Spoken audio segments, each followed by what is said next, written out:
Hey guys, welcome to the help screen, and this is how to turn on and enable Fortnite two-factor authentication.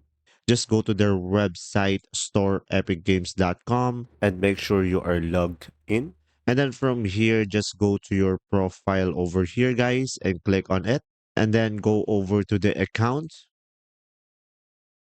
And then once you are on the account settings, guys, just go to password and security.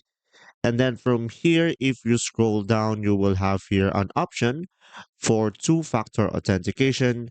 So from here, you can authenticate using the application, and you can also authenticate using an email, guys, and you can also authenticate using an SMS code. So guys, just select any of these, and after that, you will get a code, and just provide the code that has been sent to you via email or SMS code.